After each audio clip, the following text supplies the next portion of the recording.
Good morning, and we have with us Chris Colwell, who is good enough to take time out of his schedule and come to present to you a case that he was involved in, for which I've already given you copies of the paperwork. Before we begin, Holly Vitsky, Chris is also a professor in this course here in animal law, and she teaches the night class on Tuesdays. Okay. Okay? Great. My name's Chris Colwell. I'm an attorney. I don't know if you saw my cover letter, but I practice in New York. I was first admitted in New York. I moved to Massachusetts, took that bar and the New Hampshire bar, so I'm admitted in those three jurisdictions. And so I remember what it was like to be a law student. Oh, such fun. I went to Vermont Law School, and then I went to practice in New York for a large firm, and now I'm out here in Massachusetts. And I just want to get to, just by a show of hands, how many of you want to litigate, or have even thought about what you want to do after graduation? Litigation? Any criminal stuff, anyone? Civil litigation? Got everybody else transactional law? All right. I remember, okay, because I had a great professor when I was in law school, and he started every session, sort of at the start of each class, by who wants to participate? Okay, no hands, fantastic. Because usually he'd say, all right, it's no fun to play with people who don't want to play, so I won't play with you. Who's here because they just want to make more money? That would have been me, all right? I would have raised my hand to that one. All right, so what I'm going to do is I'm going to sort of cut people into groups, and that way I can play with you, and you can torture me as you see fit. Who here, and be honest, who is, and this is a group vote, who's the laziest one in the class? Come on, spit it. Yes. Congratulations, you're the judge. All right. Do you know what they call a lawyer with an IQ of 80? A judge. Your Honor. That's right, Your Honor. Okay. Who otherwise doesn't want to participate at all? Because you would have been the jury, all right? Because they basically just sit there. What I was going to do is I was going to ask some of you who wanted to be sort of mock jurors in this some of the questions, and I always prepare whenever there's a bizarre case or a case involving a minority defendant, which it was in this case, or whether I think there's a particular bent, I'd ask those people, and I just want to know it. Are any of you members of PETA? PETA? No PETA members? I'm stuck. Come on, you don't want to admit to it? Come out of the closet. Yeah, the jurors don't admit to that stuff either. How about people who are associated with law enforcement? Have any law enforcement? Okay, you're in the running to be the prosecutor. How about any people who contribute to the MSPCA? Okay, those were going to be my. You are. All right, you can help them. You two can be, all three of you, your prosecution, because you're in the middle now. You get stuck with that. Those were, if I had to go to a jury trial for this case, that's what I would have done. Those are the questions I would have made sure that I got asked. In the Lawrence District Court where this case was held, I'm in there a lot, and so I know the proclivities of certain judges. And generally with this type of case, I didn't send over the photographs, but imagine the most emaciated, starved dog you could imagine, where the ribs are just sticking. It's basically, you could just see the dog. It was disgusting. The pictures were disgusting. You can't really give those pictures to a jury, because they're going to look at that dog and say, this woman is just the sickest person in the world. So you want to take the case to a judge, because the judge has seen it all before. But there was one or two judges over there who were just complete animal nuts, and so I had to put it in the jury session, and I waived the jury at the last minute because I had what I thought would be a reasonable judge. So we have our prosecutors, we have our judge. Anybody work for a vet?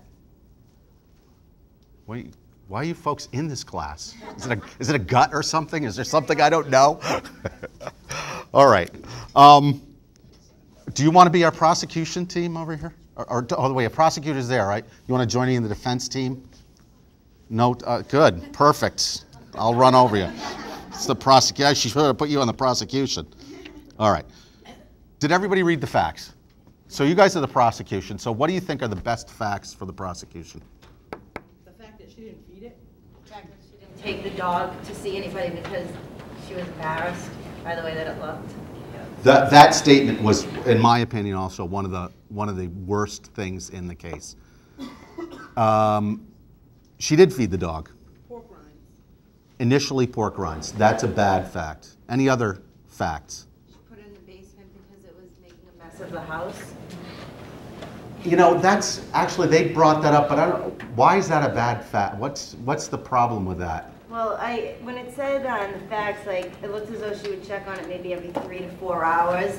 And when she saw that it was still sick and throwing up or couldn't lift its head, she continued to go back upstairs and not really do anything. That's what I got from it, but.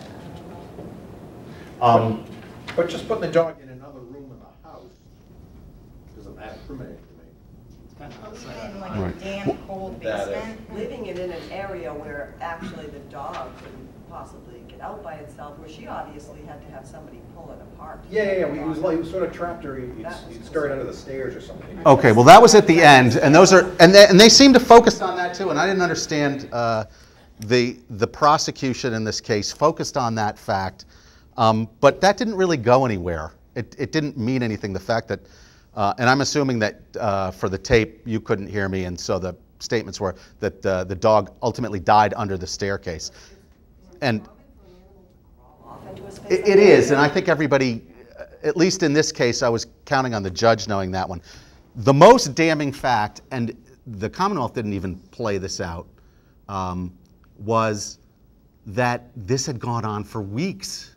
It had slowly and daily starving and wasting away. If I were prosecuting a case, that's where I probably would have turned. Well, if I were prosecuting a case, I wouldn't have prosecuted it, quite frankly. But because you know, I'm still in the psychosis. When you start to litigate a case, you actually believe in the case. If you can't convince anybody of your case unless you actually convince yourself, and so you sort of delude yourself in some of these cases, and it happens a lot. It's called trial psychosis, and it happens a lot. I saw the worst facts are the dog starved to death. It's not that she didn't feed it, although they could have intimated that she didn't feed it, but they didn't. They sort of acquiesced to the fact that she put food down and it got sicker and sicker and died. And it happened over a protracted period of time.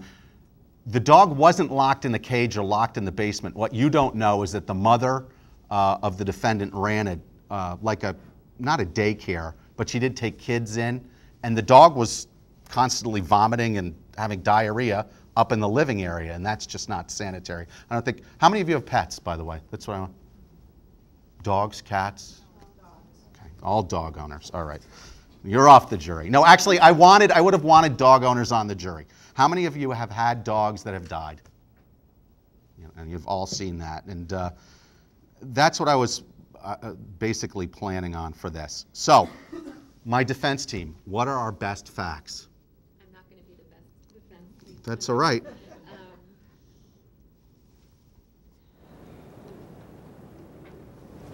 She did make calls to inquire about vet treatment and vets. She didn't do anything about it, but she made calls.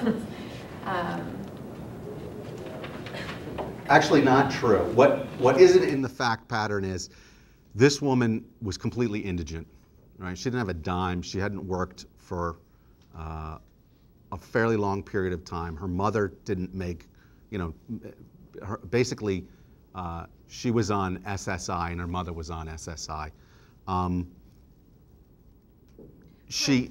Why was she on SSI? Was it mental impairment? No, just physical defects, I think. She was a fairly articulate woman. Every time she met with me, she cried. It was hard to get through the things. And she really liked the dog. I see our best facts, quite frankly, as, or let me continue that thought. She didn't have any money. She hadn't gone to a doctor herself in 2 years, all right? She had conditions that she couldn't even get to a doctor. She had no money. I saw the best fact, and maybe I'll just ask this question. Why did the dog die? They stay starvation. frankly, did they autopsy the dog? No, no one knows why the dog died. It died of, it said it died of malnutrition / starvation. If you look at the report from the vet, malnutrition, starvation due to protracted vomiting and diarrhea. And so, why was there protracted vomiting and diarrhea? You are our veterinarian, and that's the question I'm asking you. Why didn't you do an autopsy? Right, and so, quite frankly, that's the issue. That's one of the issues is, even if she had the money and had all the resources in the world and taken this dog to a vet, would they have been able to do anything?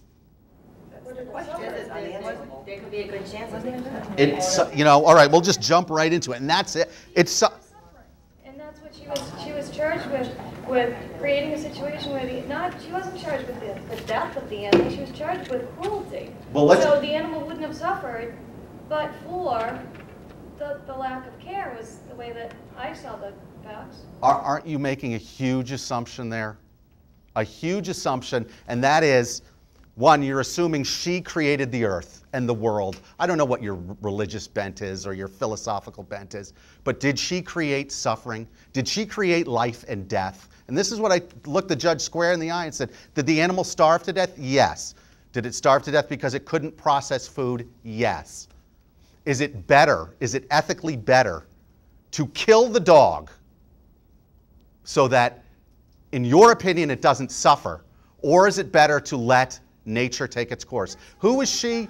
You're assuming it would have died, but maybe the dog had a parasite, which a $12 medication would have cured that. So in your situation, I mean, you're assuming the dog was going to die. Possibly. It might not have with proper care. But let's ask the veterinarian, what caused? Was it a congenital defect?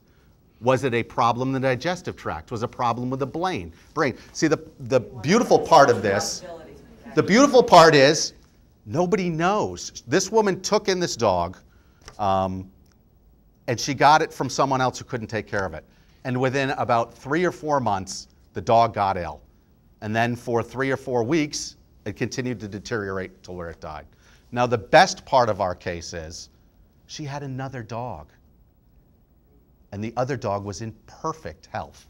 Perfect health. But, yes? I am a little confused where you said she was indigent, yet she took a dog in, and a dog that requires, probably a lot of food to feed. It's a big dog. Why would she do that if she didn't have the money for it? I don't understand. That's a very good point, which was never raised by the prosecution.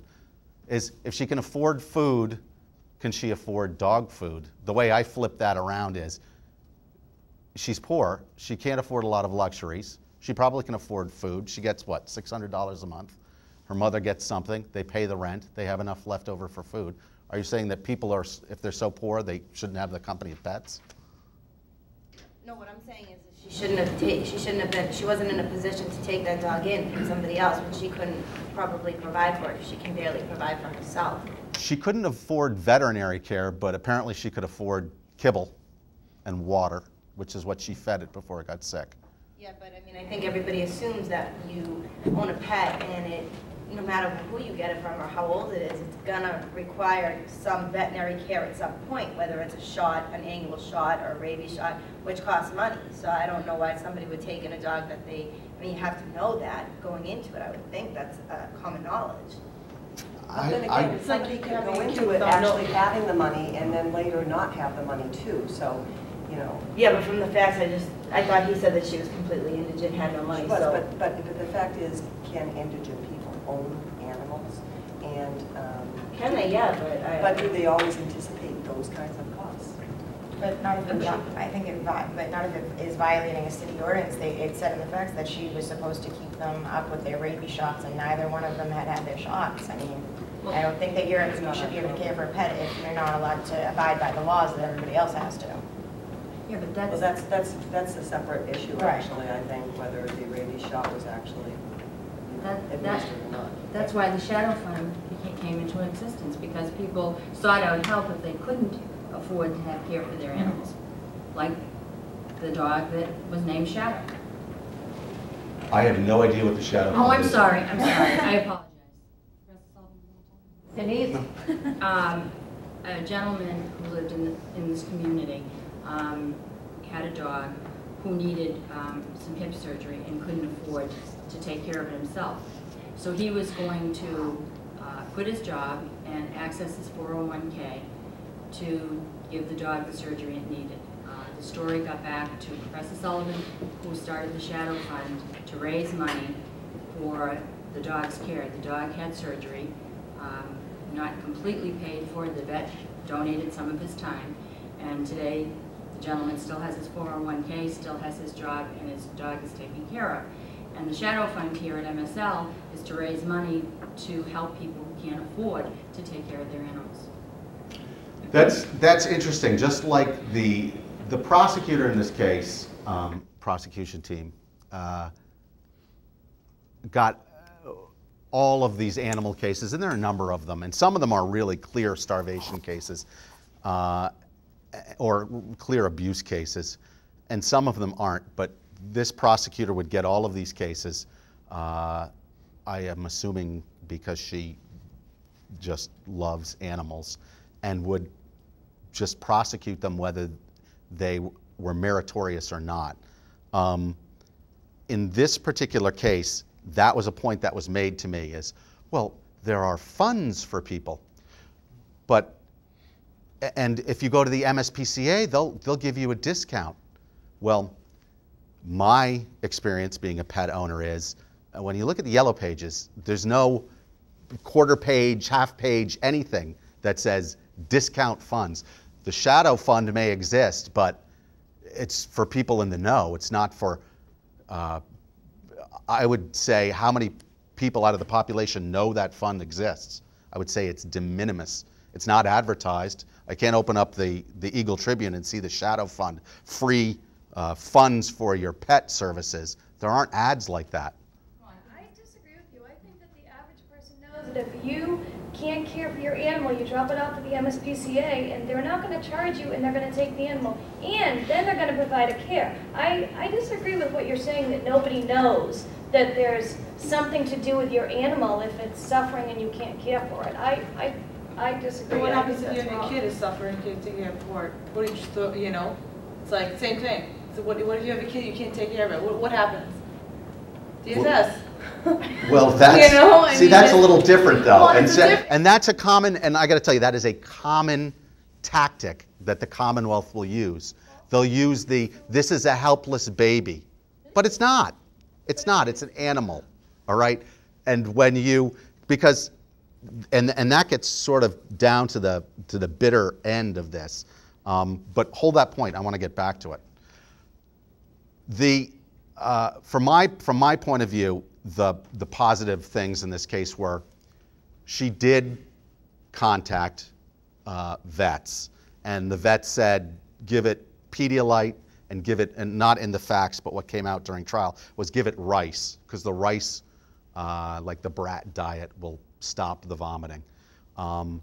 She also had this other dog that was in perfect health, but she couldn't afford the shots, and this dog wasn't licensed. And there's a little, yes? When she called the vets, did she describe the actual physical condition of the dog? I don't think so. Because it would be more than likely that the vet would say, you better get that dog in here. I mean, all the reports indicate is that, yes, she did call the vet, which Pedialyte, from what I've seen, would be the common thing to give the dog. But if I called the vet and I was in her shoes, I said, yeah, the dog's ribs are showing, guesstimate the amount of pounds that were lost, I would venture to say, a vet would say, bring that dog in here. It's unclear when she called the vet, at what stage, how many days the dog had been vomiting for, because we're talking about a 3-week process, and that was never brought up when she called the vet, what the condition of the dog was when she called the vet, other than had vomiting and diarrhea. Maybe I assumed, but I thought it was fairly clear that she did not actually speak to a veterinarian. When you call a vet's office, most likely you're just talking to whatever. And she said, well, I don't have any money. And I'm sure the person on the phone said, well, give it rice and Pedialyte. That's generally what we recommend. Or was that just her testimony? Well, the only evidence, quite frankly, was her testimony. The officer got up and basically reiterated the police report verbatim, which was, for me, that was fine. There was no evidence. I mean, she apparently, the dog, this was an indoor-outdoor dog. She let it out into her yard. She had this other dog named Bebe, who, this will be appalling to you, but Bebe ate people food, all right? I grew up with a dog, and he gave the dog dog food because, you know, people food is bad for the dog. But Bebe ate people food. Bebe would not touch the other dog's food. They gave the other dog the kibble. They gave Precious kibble. And it's not they, it's she. The mother had nothing to do with this. You know, that's a good question. Let's see here. 27, 26. That? How do you get the idea? Okay, you don't. I thought she was. I gave her the benefit of the doubt of senility. Oh, really? No. I thought this was an older person who just didn't know how to go. No, this is a younger person. But on the plus side, she had the dog that was in perfect health. She had then this dog that got sick. She made the calls initially, and she followed the advice of the veterinarian or whoever she spoke to. And the dog got sicker and sicker. She couldn't afford to take it to the vet, and so the dog ultimately died. And so those are the facts, and the facts came out just like that. The officer got in and testified to exactly what's in the police report. I thought the most damning thing was that she said, well, if you had seen the dog when it was healthy, you'd think I was maltreating it. How did this case, however, come to light? Another super fact for us. How did this case come about? She brought the animal. She brought the animal for proper disposal. That's right. She didn't. If she were mistreating the dog, it is rumored that the judge turned to a court officer and said, geez, if she just covered it with some leaves and put it in a garbage bag, we wouldn't have been here today. Words to that effect. She brought the dog in to be disposed of properly, and she brought it to the MSPCA because they're the cheapest. It was $30 as opposed to like $90 at every other vet. So she's not embarrassed to take a living dog to the MSPCA? She wasn't. No, she didn't. She was embarrassed. The MSPCA, just like the Shadow Fund, there's not a billboard on 93 and 213 that says, discount vet services here, or if you can't care for your dog, we will. That's not up there. You folks, I would suggest, with college educations, with law school, who read, who are involved in, and you're in this course, so you're clearly involved with this type of thing, know that. I gotta tell you, I didn't know the MSPCA gave discount. You ever been to the MSPCA? Unfortunately, I have. We've petted the bunnies, we've looked at the cats, we've been afraid of the dogs. To surrender their dogs. I mean, No, I haven't. Okay, well, No, I think that your assumption is wrong. I think that the average person, maybe more so, the uneducated person may know that that's where you can dump your dog when you no longer care for it. I've spent quite a bit of time over there and seen the people coming in and out, and they're... You're off the prosecution team. She's the new leader. I was court appointed. I was court appointed in this. But I believe that she was, in this case, she did not commit a crime. Is what she did negligent? Oh, yeah. Is it stupid? Reprehensible? Yes. Well, there's the issue. That's the ultimate issue. So, you know what I don't understand though is that if she didn't know about the MSPCA and she was in, she didn't know anything, and this dog basically died due to whatever it was, maltreatment or malnourishment or whatever it may be, and then the police officer informed her that he asked her if the other dog, Baby, Baby, if that dog had a license and shots, and she said no, and he said, you know that you can surrender her. So. Oh, let me just stop you right there. That's not exactly what happened. What exactly happened, uncontroverted, was after looking and doing their investigation, and I did a motion to suppress statements because basically what happened is they came in, she invited them in, they ran through all the facts, they took pictures, they did everything, and then they said, oh, by the way, here's your Miranda warning. Let's go over it again now. What happened? And then they did that, which is a little sleazy, but it happens all the time. In this particular case, no, she did not know that they offer discount services. She knew of the MSPCA. No, what I'm saying is that even though it was already, the dog already died, and the police were there and they told her that you could take this dog, the fine dog, you could take him to the MSPCA if you can't care for him. She still said, I'll think about it. No, she didn't. She didn't say that at all. What they said was, where's the proof for rabies shots and where's the license? You don't have one, we're taking your dog. You can get your dog back once you get the license and whatever. So she actually got the money up to get the license. She went to get the dog, and they said, oh, by the way, one thing we didn't tell you. The license is so much, the rabies shots are going to cost you so much, plus it's $30 a day. You got an additional $280? No. So what happened to Bebe, folks? Do you know what happens when the Lawrence police take a dog that isn't licensed? Take a guess, folks. Where does it go? Gets the shot. They killed the healthy dog. They killed the healthy dog. They killed the healthy dog. A perfectly good dog. They killed that one. And the dog that this girl tries to nurse back to health because she believes, rightly or wrongly, stupidly, nobody took the dog within 30 days. It got the shot. Dead dog. Bye-bye, baby. Healthy dog. You're dead now. So what was the other option? Was to have her bring it back and let the same thing happen? No, the other option is to let her keep the dog and say, we'll give you 2 weeks to prove that you can license it. Get up the money. Because quite frankly, Bebe was what, 4 or 5 years old? And even without, the rabies shots aren't an issue because Baby's an indoor dog. He's not going to go tussling with any raccoons or something outside. So Baby's not gonna get rabies, and Baby has never had a problem. Wow, what kind of dog was Baby? Baby was one of those like pug kind of things. It was really, Chihuahua. well, it was more like a pug Chihuahua mix. It was really ugly, quite frankly. Dogs, do you? I love dogs. I'm a big dog kind of guy, though. I'm not a little dog. That's shocking. Here's the problem I have. I actually was in a situation where I didn't have a lot of money, and I had a sick dog, and it was a young dog, and it was the love of my 5 children and myself.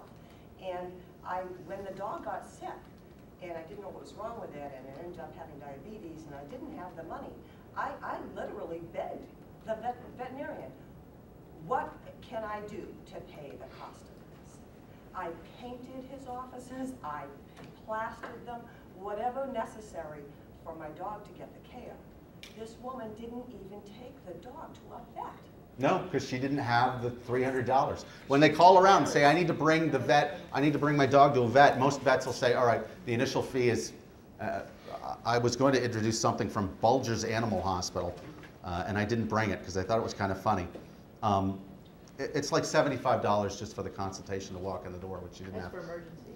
No, it's $125 for an emergency visit. It's $75 for a regular visit. I know because I brought our mouse there. I know, but having talked to vets because I didn't have the money at the time, I called around and said, do you discount for people who don't have a lot? And yes, I actually. I'm not saying what she did isn't probably wrong and negligent. I'm just saying it's not criminal. All right?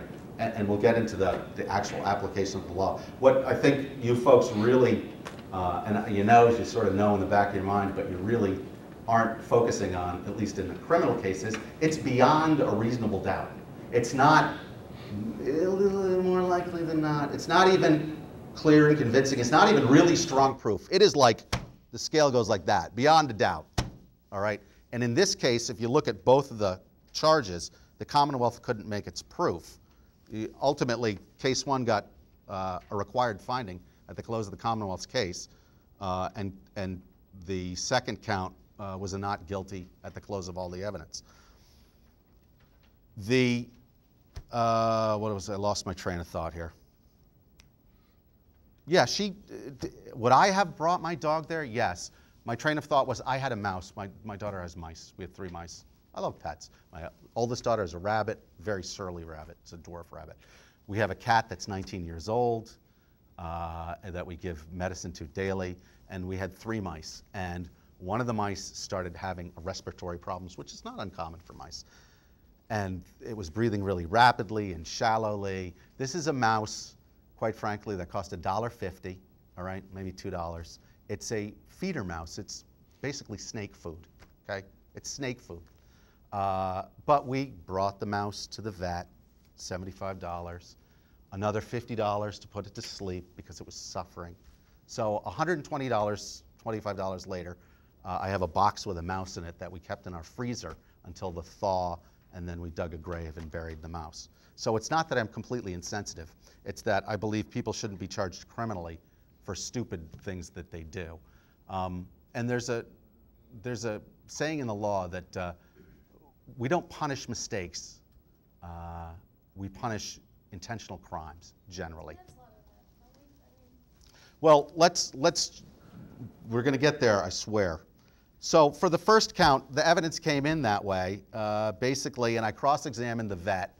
I did a motion, Daubert motion. You folks ever heard of Daubert, Lanigan?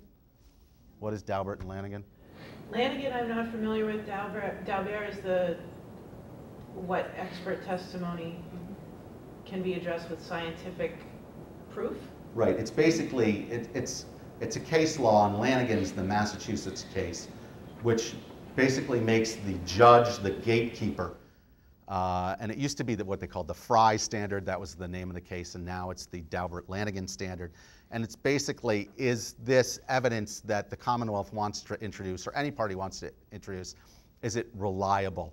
And there are some tests for reliability, like is it repeatable? Is it subject to peer review?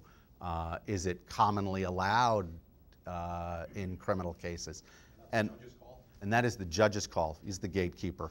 And so basically I did a motion to exclude the veterinary testimony, which the judge almost allowed, simply because I went through on my cross-examination of the vet. I asked those questions. You didn't do an autopsy. You didn't take any samples. Basically what she did is she took the dog out of the freezer. She couldn't palpitate it because it was just frozen.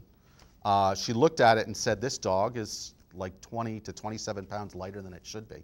It looks like it starved to death due to vomiting and diarrhea. And you're right, the vomiting and diarrhea could have been possibly, speculation, could have been treated by a, $7 antibiotic. Or it could have been stomach cancer. Nobody knows that. But she didn't seek any help. And when you say that people don't know about the shadow fund, people who have children and need services try to seek out services. She didn't try to seek out services other than calling a vet and saying, my dog's sick and I can't afford to come in. It's not folks, it's not a baby, all right? And that's the difference, and the Commonwealth loves to do this one. It's a baby. It's a defenseless child, just like a child. And when the Commonwealth ever tries that gets struck immediately, because it's not a baby, it's an animal, all right? Did they ever find out how many places she called to get the cheapest price of disposal? Because you had said that... Uncontroverted. No.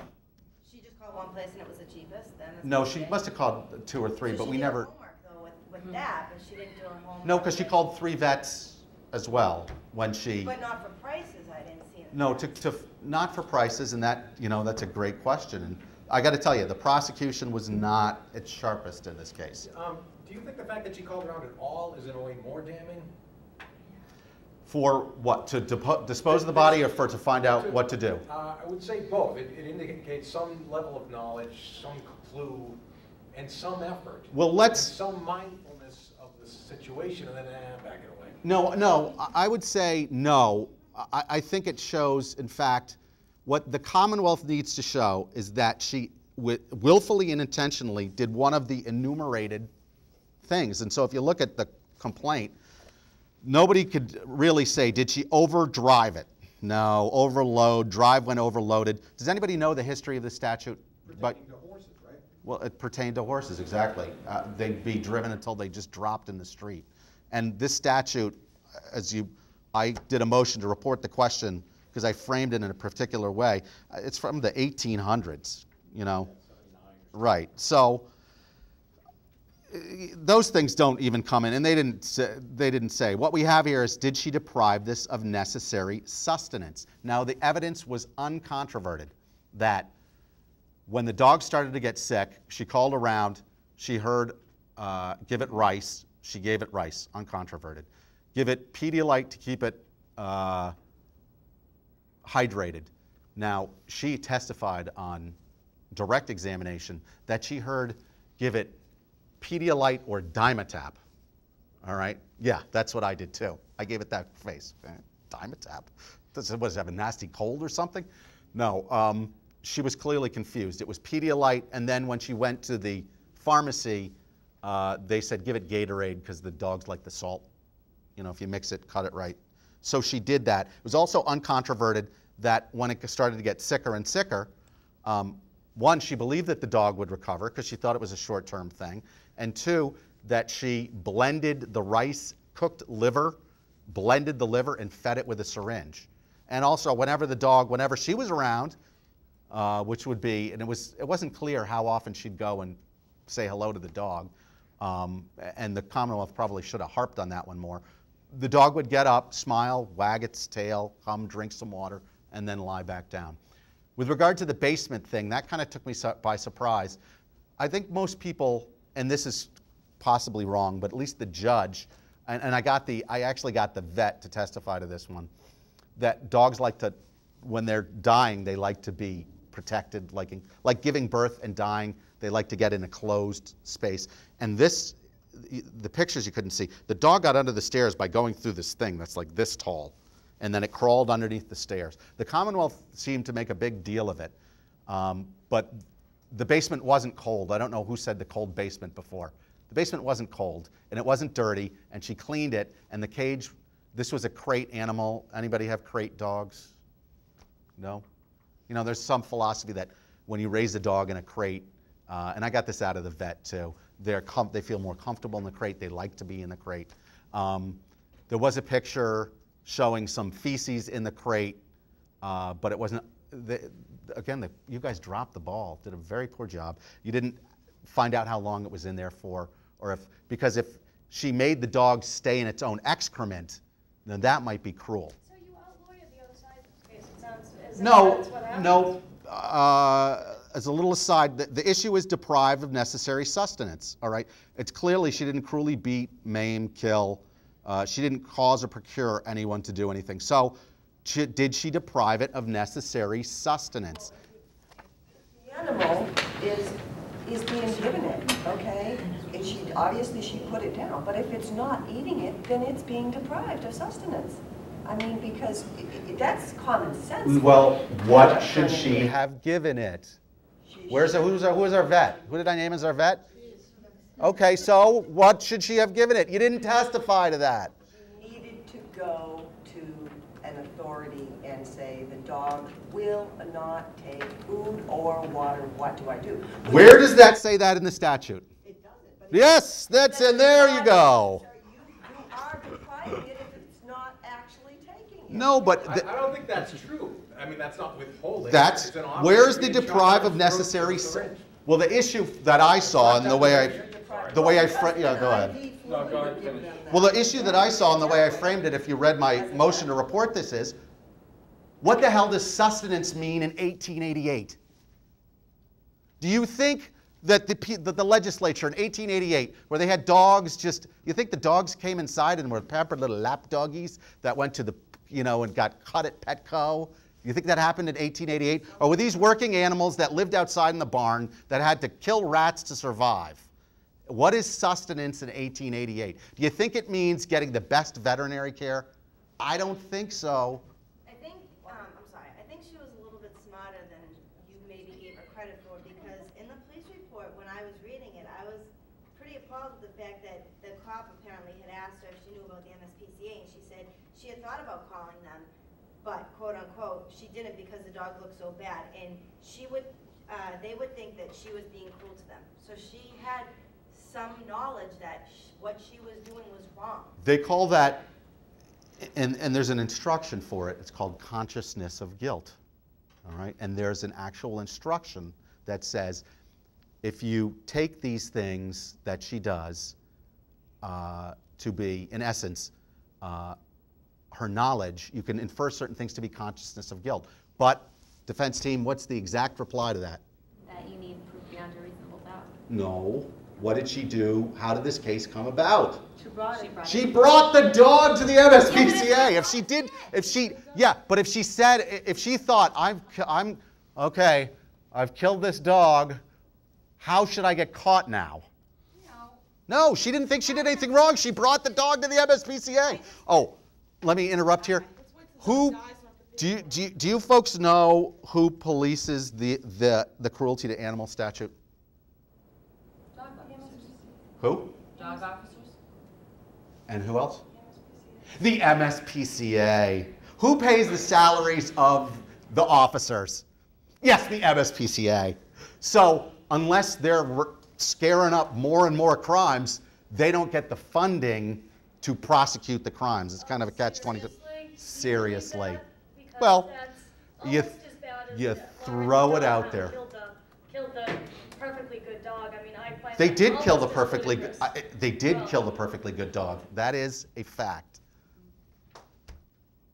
In your motion, you say, with respect to the word sustenance, that it's, when it's unclear on the use of the term, you use the word in its usual and accepted meaning from sources, blah, blah, blah, possibly the dictionary.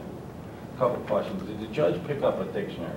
I know you noted in your motion that Webster's third new international dictionary presently defines sustenance as a means of support or maintenance or subsistence as an earning a living, food, refreshment, and nourishment. I found otherwise. American Heritage Dictionary defines it as anything to support life or health, the act of sustaining, anything that sustains life or health. And then there's Merriam-Webster's dictionary that pretty much says the same. Anything that sustains life or health. Webster. Mosby's medical dictionary, the common usage in the medical field. Sustenance is anything that sustains or supports the living or well-being or health of a person. And that's why I did the motion. Because if that's the case, let's use that definition. If that's the case, if it's anything other than food or water, then the statute itself is just too vague. Because let's, and so, I mean, my logic leads me down this road, which gets us to the ultimate question is, who's had the golden retriever with the hip problems? Who had the dog with the hip problems? I mean, do you have to take that dog, or a dog with cancer, or a pet with cancer? Do you have to take the dog and get the $20,000 treatments? Or are you saying, if you don't get that $20,000 treatment for cancer, and this is an aside as well, apparently one of the secretaries of one of the judges had the cat and went and got the $20,000 worth of cancer treatment for that pet. Had to mortgage her house to treat the pet because that's what she wanted to do. Of course, the pet died anyway, sad but true, but she had that. And so the question becomes, if that's how you read sustenance, the two issues are, one, what am I supposed to do? What are we as pet owners supposed to do? Does that mean by taking this mouse, I need to have like thoracic surgery on my $1.50 mouse? Because it might save it, and that's sustenance, that which gives life. I go in, they say, if you don't have this $500 surgery or what have you, your mouse is going to die. You know, anything that sustains life, if the animal is not getting the water some kind of IV sustenance, okay? And if not, then, and if she can't afford it, maybe she needs to euthanize the poor creature so it doesn't suffer. But hold on one second here, and that's the vagaries. That is the next argument in this statute is unconstitutionally vague. Because if you can read it that it requires the IV or kill, and you don't read it that way, what are you to think? You're the DA. You're saying, yes, she committed the crime. The DA in this case made the mistake of just not saying the crime in this case is either depriving it of sustenance, which means veterinary care, reasonable veterinary care. She never came out and said that. She should have. That's the crime in this case, depriving it of veterinary care. And my argument is, where does it say that? Because sustenance in 1880, from everything we can read, if you look at the tenor of the statute, it just means you got to give it food and water. All right? So the judge said, look, after hearing that she put down the rice and the liver and what he said, I'm not going to deal with that one. Let's deal with the cruelty. And so the cruelty issue, what does she need to prove? What elements does she need to prove? Yeah, there's one of them. I see. Sorry. It's right in the statute. You sort of got to break it down, and I got to find their jury instructions were different from my jury instructions, because there are no real good jury instructions for this. You got to make them up. And so my jury instructions, in essence, were, oh, where the hell did it go? It was a bench trial, but you still need to, one, when you mark up a jury trial, you need to have everything ready to go for the jury. And two, whenever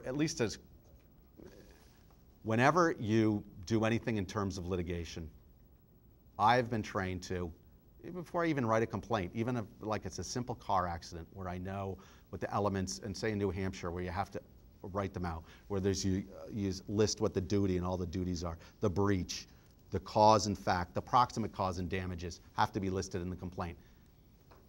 Same with criminal litigation. You need to know what elements the Commonwealth needs to prove so that you can not prove one of them. You're not filing jury instructions because it's going to the judge, correct? Well, I didn't know that on that morning, and you still need to know what the elements are so that you can show that they didn't meet them. My elements that I had was that she had charge or custody of an animal either as owner or otherwise, and that was basically shown. Second, that she inflicted cruelty upon it, all right? Inflicted cruelty upon it. Third, that the cruelty inflicted was unnecessary. And fourth, that it was intentionally done. So it needs to be infliction of cruelty, and not only that, but the cruelty needs to be unnecessary. And quite frankly, my argument was, she is not God. She did not create heaven and earth. She did not create suffering. She did not create pain. She actually, and in good faith and uncontroverted, believed that she was going to nurse the dog back to health. And it got sicker and sicker and died. I mean, for real though. The dog wasn't eating or drinking. I find that hard to believe what she quote unquote said. They're gonna think I'm being But cruel to her. but what was the cruelty that she inflicted upon it? The fact that it was sick? No. It's not suffering. That animal was unable to take food or water and became emaciated. So she should have killed it? Yes. The inflicted. What was it? Just name the cruelty. Was it cruel when she fed it with a syringe? Was it cruel when she gave it the rice? Was it cruel when she gave it the Pedialyte? It was cruel when she put it in the basement because she didn't want to pay for it to see if that When was she really willfully abandoned it to the point of endangerment. One more time? When she willfully abandoned it to the point of endangerment. But she didn't abandon it. She was feeding it every day. It's abandoned. To even have the thought of bringing it to Hold on, you're not allowed to talk, and two, you're on the defense. Back me up here. She even thought about bringing it to the MSPCA.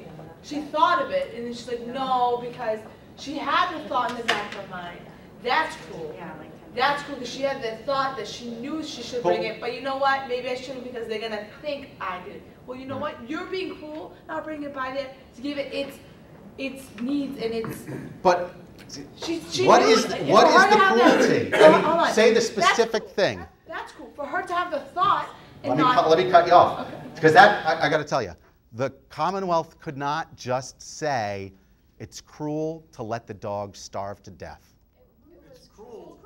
Okay, What because, is but, cruel? and the bottom line though is, why was it starving to death? You don't know. You don't know. Nobody in this room knows. And she didn't know because she didn't go to a vet. Well, one thing That's I do right, know- because she couldn't afford the vet. One thing I do know is that had the dog been fed, okay, it would not have at least starved to death.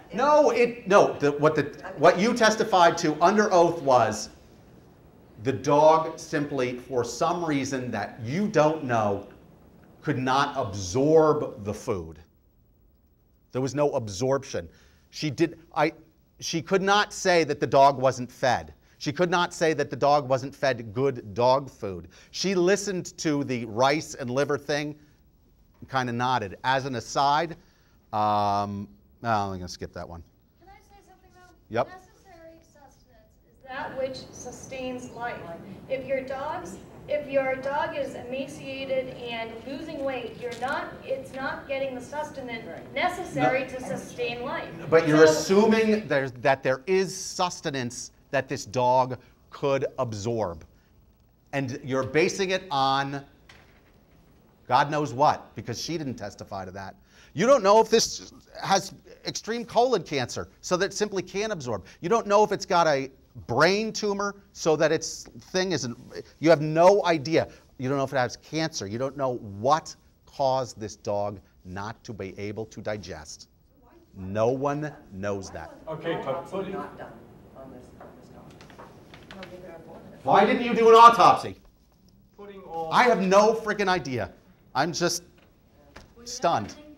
We had a dog die, and we spent $6,000, and he died, and I didn't do an autopsy because I saw no need at that point. But I spent over $6,000 to keep that dog alive in 24 hours. Because I knew that the dog needed to be cared for. But you had it. But I did, but I don't know what. But she could have dropped the animal off and said, you know what? I love this animal enough. I can't afford. Let me stop right there. And there's another thing that and you can hate me, I don't care. I kind of like it. Who the hell are you to say it doesn't hurt to be euthanized? Who are you to say it doesn't hurt like hell to be killed by injection? Does anyone here know? No, because you haven't died and you haven't been injected. I don't care if you've been put to sleep. Anybody ever read Elizabeth Kubler-Ross, that book on death and dying? You don't know. You don't know. It might be 5 times as painful as going naturally.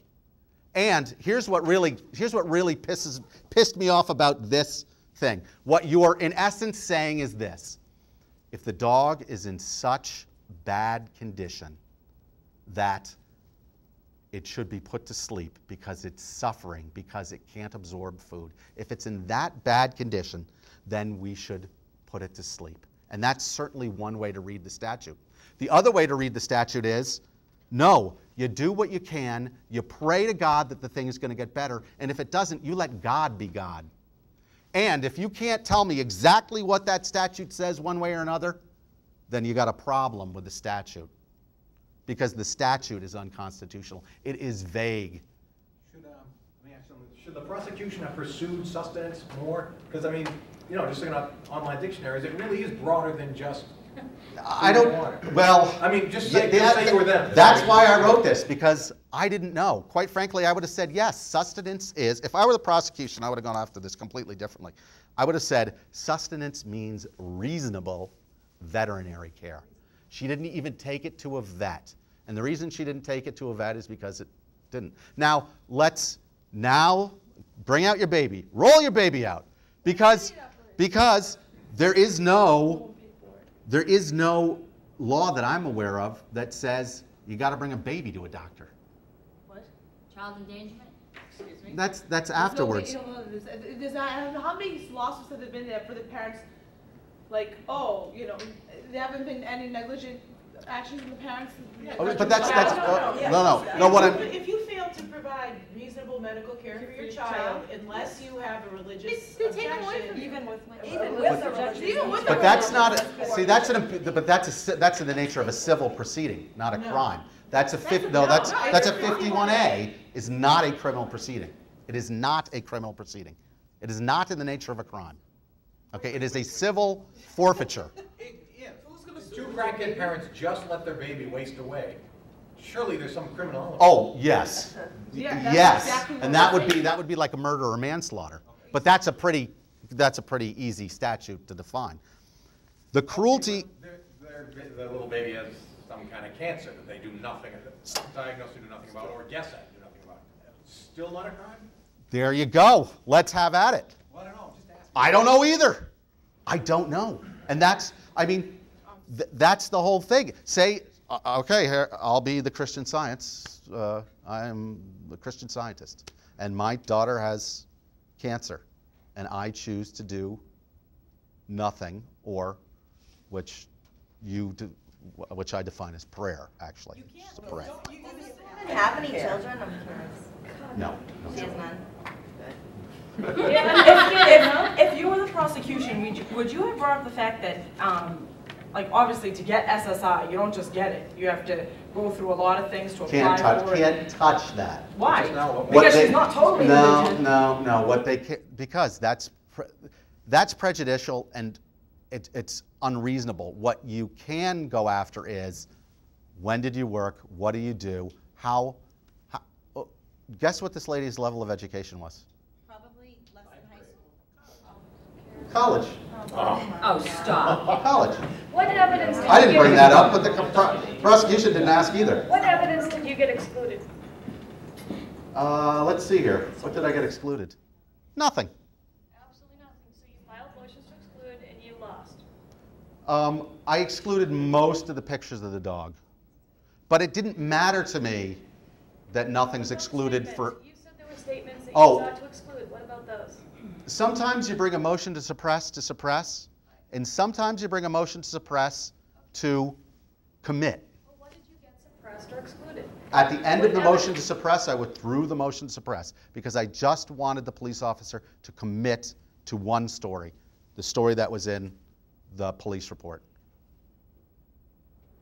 Could you argue that the cruelty began way before this even started, when she didn't get the proper licenses for the dogs and she didn't get the proper shots for the dogs? How is that cruel?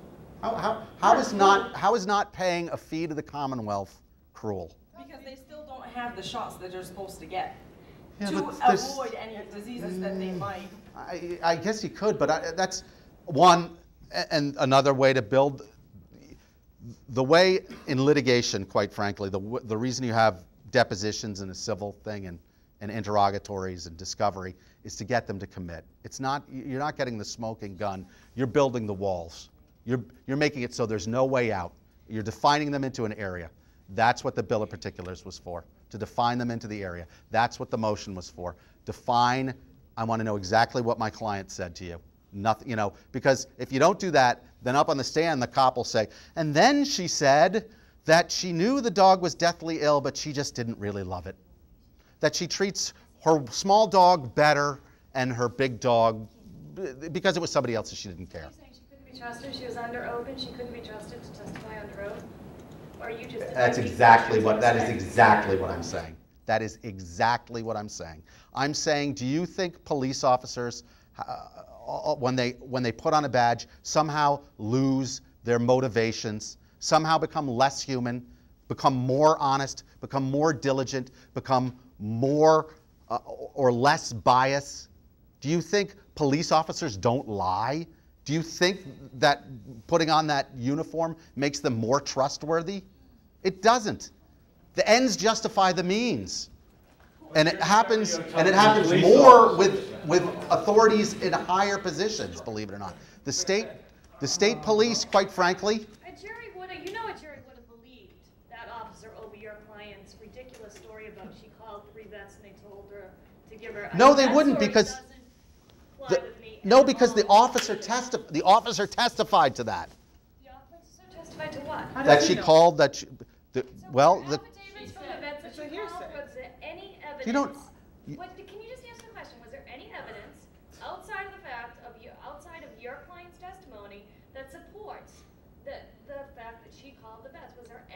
The officer testified that she said that. Well, that's hearsay. No, it's not. How is that not hearsay? It's a Hello? statement. Statement of a party opponent. You really need to learn your hearsay rules. That's not even close to hearsay. Is there any other evidence? No, right?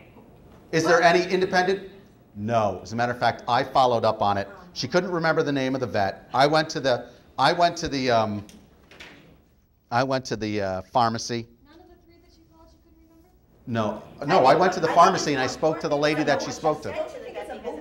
If she did call the vet and. No, okay, I wasn't going to bring it up, but I'll bring it up now.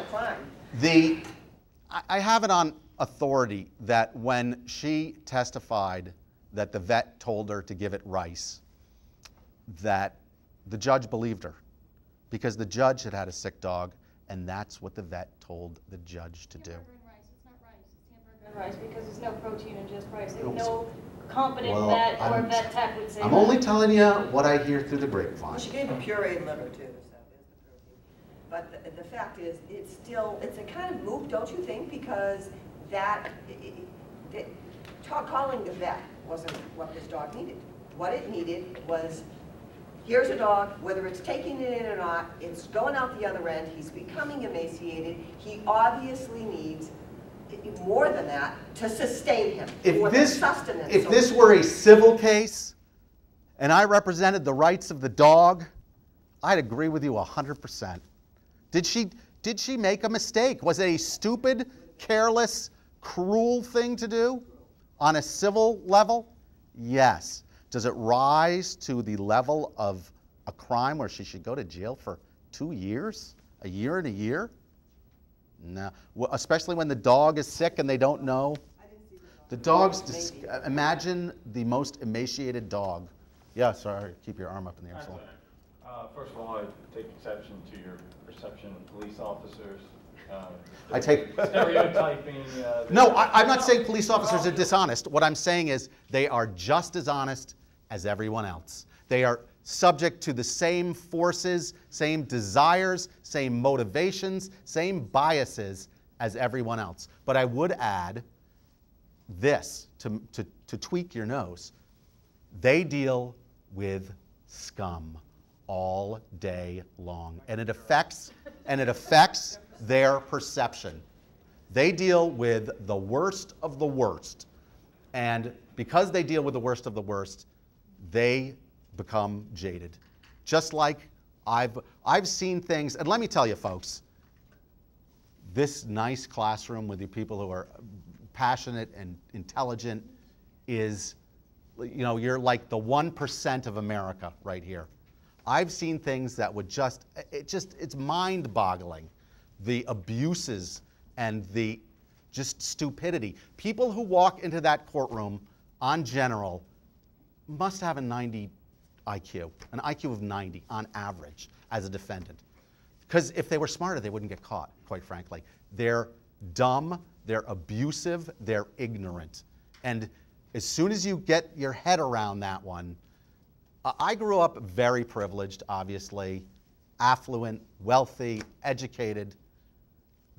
The world isn't that way. It really isn't. And the people in the poor communities in this area, it still blows my mind how they have just a completely different set of values, a completely different circumstance. Instead of trying to obtain an education and improve themselves, their goal is to find a provider, and whether that provider is providing by selling narcotics to school kids, it doesn't matter, because that's how they're providing for themselves. And that's what police officers deal with every day. This woman, even if she was convicted, she would probably never do a day behind bars. Well, she never committed any. She'd never done anything more, no. And what she did is a horrible, cruel thing in a civil sense. I'll never admit that she committed a crime, because she didn't commit a crime. She made a mistake, and the law is not intended to punish stupidity. No, it's not. No, it's not. Criminal. You say that, but then we have laws in the books that if you make a mistake, you're going to be held accountable criminally as people. So you're saying No, I with the possible exception of negligent operation of a motor vehicle, which punishes negligence, all of the criminal statutes are intent statutes. So not only did she need to make this stupid mistake, she needed to intend. And she willfully allowed that dog to starve to death.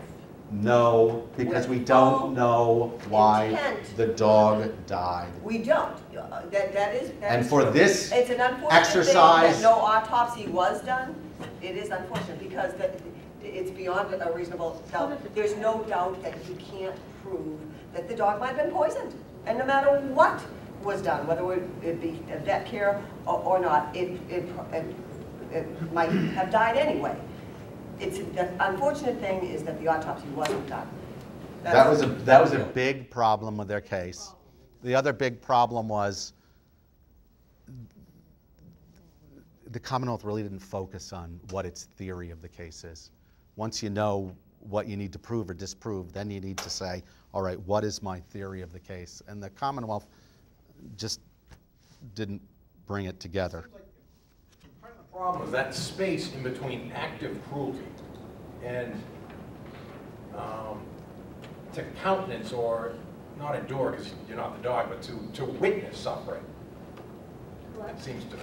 Yeah, you know, but that's the nature of permitted to occur before your eyes over a month-long period. Well, that's the sort of problem that, say you have like a 19-year-old German Shepherd, or I think German Shepherds and Golden Retrievers have hip problems. I mean, do you, and this is the tension between, do you let the animal continue to exist knowing that it's suffering? Because I had an older Golden Retriever, and at some point they can't even get up to get their water and food. And this is your best friend. Do you kill your best friend, or do you let your best friend suffer? Reasonable you said she's college educated, right? Yeah. Okay. The dog had persistent vomiting and diarrhea, which the dog became dehydrated. There's various degrees of dehydration. Mild, moderate, and severe. It had to be clearly evident by the dog's physical condition that the dog was suffering from severe high dehydration, which she can give it all the water in the world. But when it reaches that point of a certain percentage of loss in body weight and fluids, it is required, medical attention is required. And you're telling me this woman couldn't see a dog like this? And I can't see a dog like that. That's a pit bull.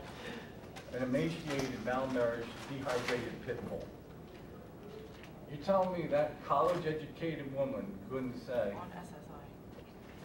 that dog really needs medical attention? It probably does. And would I give it medical attention? Yes. But the issue is the statute. It's the statute. So, and it's the statute, and the statute hasn't been addressed. And then, and this is where the conversation should be, and should be focusing all along, is, do you really want a statute that says you're required to take your dog to the vet? Because that doesn't do anything. You take the dog to the vet, and it still has the same thing, and then you go home. Or do you want the statute to say you're required to take reasonable care, veterinary care? Well, what's reasonable veterinary care? I mean, if you say reasonable veterinary care, you're the district attorney, and you might think reasonable veterinary care this year means having everybody get a hip replacement, whereas when you get voted out of office, and John Burke got voted out of office, and the new DA's there, the new DAs might say, no, reasonable means you kill it because it's suffering. Reasonable might have meant an appointment in this case. Yeah, it might have been. I think this went beyond reasonable. This is just blatant common sense. But that's reasonable isn't in this statute. In this statute, the elements are, did she inflict cruelty? The cruelty was that it suffered because it wasn't absorbing. Was she the one who didn't make it absorb? There's no evidence that she didn't do that. That's the... willfully allowed it to happen. I mean, you know, we're not saying that she she willfully said, she allowed it to happen though. Does the statute address allowing She it to happen? acknowledged that the dog was not absorbing. It would take a moron not to know, watching the dog become emaciated like that. I mean, I think we're all frustrated by the fact, and we've seen this in this class so far. It's a statute. The statute doesn't exist. Animals are property. They aren't humans. And I think that's where the whole case, is the pivotal point to the case. Whether you're talking about humanity is one thing and the law is another. And the law today doesn't protect animals.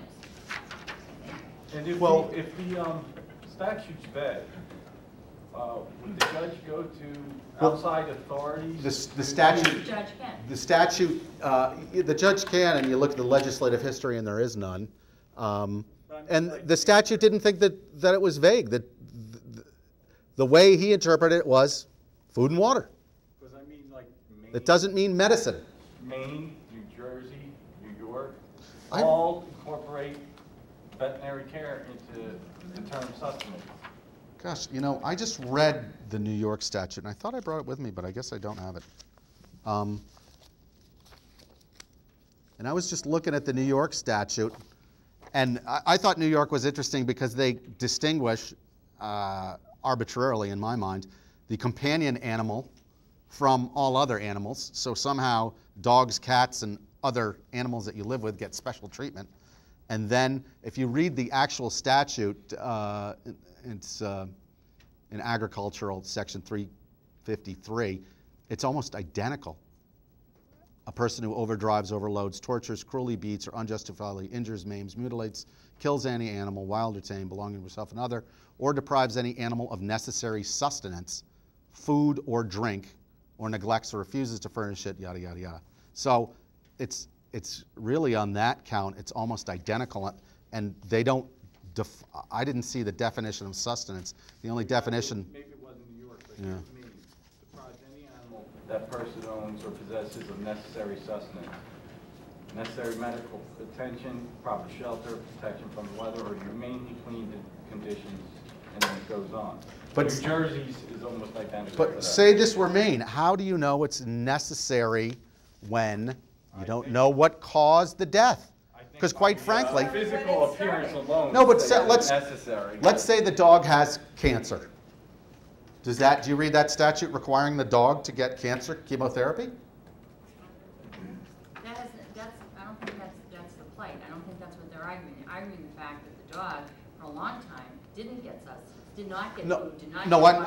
I'm not talking this case. I'm presenting like a new fact pattern. You have a dog that has cancer. If a dog has cancer, okay, and it's unable to take sustenance, I think it would be unreasonable for a person not to consider taking it to vet to either euthanize it or to see that it gets sustenance. Let's just skip the starving dog thing, and we'll just put a dog that has cancer, bone cancer.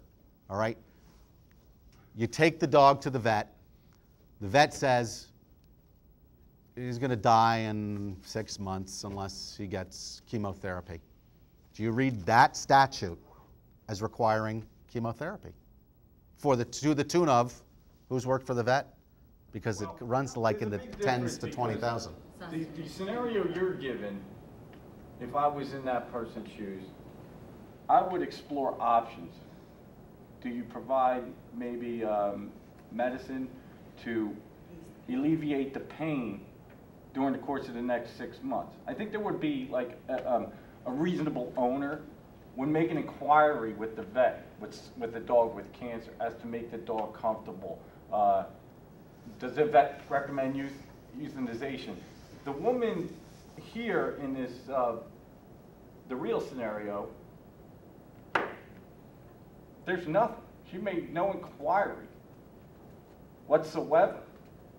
So you can't really compare the two situations. No, I'm not trying to compare. I'm sort of moving on to a different issue, which is.